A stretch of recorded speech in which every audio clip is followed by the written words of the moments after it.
शिवसेनेच्या 60वा वर्धापन दिन जो आहे हे नेस्कोच्या एक्झिबिशन हॉलमध्ये आज मोठा भव्य थाटामध्ये साजरा होत आहे आणि यासाठी जो प्रचंड असा पोलीस बंदोबस्त जो आहे हा या ठिकाणी ठेवण्यात आलेला आहे। आपण बघू शकता की या ठिकाणी पूर्णपणे जो बंदोबस्त जो आहे हा या ठिकाणी तैनात करण्यात आलेला आहे। मेळाव्याची तयारी जी आहे ही जवळपास पूर्ण झालेली आहे। रात्री जवळपास 5 वाजता या मेळाव्याला सुरुवात होईल आणि जे प्रमुख नेते जे आहेत एकनाथ शिंदे या शिवसेनेचे ते रात्री 8च्या सुमारामध्ये याच मंचावरून शिवसैनिकांना मार्गदर्शन करणार आहेत। आपण जर बघितला तर पूर्ण तयारी जी आहे ही या ठिकाणी करण्यात आलेली आहे। सर्व भगवामय परिसर जो आहे हा या ठिकाणी करण्यात आलेला आहे। सध्या माझ्यासोबत माध्यम समन्वयक दिनेश शिंदे साहेब आहेत। सर काय सांगणार एकंदरीत कशा पद्धतीने या सर्व मेळाव्याची तयारी आहे? बघा, हे जे 2026-27 जे वर्ष आहे ते बाळासाहेबांचं जन्मशताब्दीचं वर्ष आहे आणि हा पक्षाचा 60वा वर्धापन दिन आहे।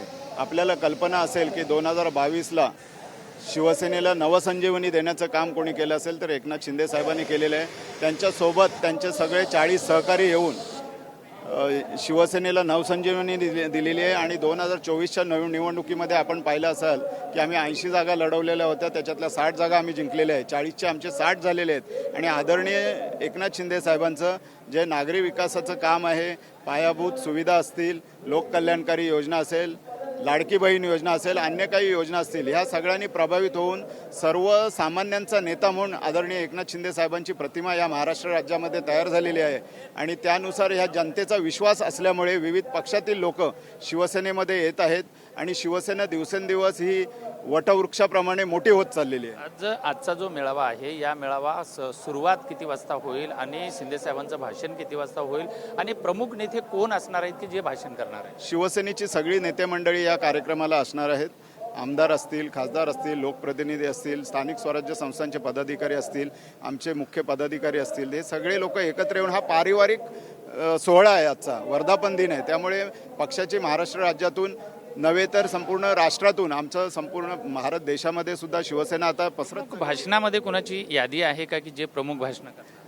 प्रमुख भाषणांमध्ये आमच्या नेत्यांची यादी होतील आणि शेवटचा समारोप जो आहे तो आदरणीय एकनाथ शिंदे साहेबांच्या भाषणाने होईल। जे मुंबईमध्ये सध्या ऑपरेशन टायगर हे जे सुरू झालेलं आहे, 6 खासदार जे आहेत उबाटाचे फोडून शिवसेनेमध्ये येणार असल्याची चर्चा आहे। एकीकडे शिवसेना शिंदे गटाला कुठेतरी एक गद्दार म्हणून संबोधल्या जात आहे। अशा पार्श्वभूमीवर आपण कसं बघा? आता पिंडे पिंडे मतिर्भिन्न, ज्याला जेवढी अक्कल असते तेवढे शब्द तो वापरतो। त्यामुळे तुम्ही जो उल्लेख केला शब्द असेल त्या माणसाची बौद्धिक पातळी त्या पातळीची असल्यामुळे त्यांनी ते हीन दर्जाचे शब्द वापरलेले असतील, त्याबद्दल आम्हाला काय वाटत नाही। कारण त्याची बुद्धी, जो बोलणारा असतो त्याची बुद्धी जेव्हा छोटीशी असते तेव्हा तो छोटं वक्तव्य करत राहतो आणि घाणेरड्या पद्धतीने तो बोलत राहतो। केवळ यांना नेते फोडायचे तर यांना कार्यकर्तेही आजही शिवसेनेकडे आहेत। मग आज जे 6 खासदार जे आहेत या आज मंचावर दिसतील का किंवा त्यांच्या पक्षप्रवेशाचा असं काय? नाही, असा काही अजेंडा आजचा नाही आहे। त्यामुळे कोणी कुठल्या पक्षात जावं हा संविधानाने आणि लोकशाहीने दिलेला अधिकार आहे। तो ज्याला जे योग्य वाटतं तो मार्ग तो पत्करतो। निश्चितच हे होते माध्यम समन्वयक दिनेश शिंदे आणि या ठिकाणीचा जो मेळावा आहे, कारण दिवसागणिक हा जो शिवसेना जी आहे ही बहरत चाललेली आहे। अनेक एकनाथ शिंदे यांच्या नेतृत्वावरती विश्वास ठेवून प्रत्येक पक्षामधले जे पदाधिकारी आहेत, लोकप्रतिनिधी आहेत, हे शिंदे साहेबांचं नेतृत्व स्वीकारत असल्याचा जो स्पष्ट वक्तव्यपणा जो आहे हे दिनेश शिंदे यांनी व्यक्त केलेला आहे। त्यामुळे आजचा जो होणारा जो मेळावा आहे हा मेळाव्यामध्ये नेमकं एकनाथ शिंदे शिवसैनिकांना कशा पद्धतीनं मार्गदर्शन करणार आहेत, कारण दुसरीकडे षण्मुखा हॉलमध्ये एक उद्धव ठाकरे यांची तोफ गडारणार आहे तर या दुसरीकडे या ठिकाणी एकनाथ शिंदे बोलणार आहेत। त्यामुळे प्रत्येक शिवसैनिकाचं जे आहे याकडे लक्ष लागलेलं आहे। व्हिडिओ जर्नलिस्ट प्रेम म्हात्रेसह विजय गायकवाड, TV9 मराठी, गोरेगाव।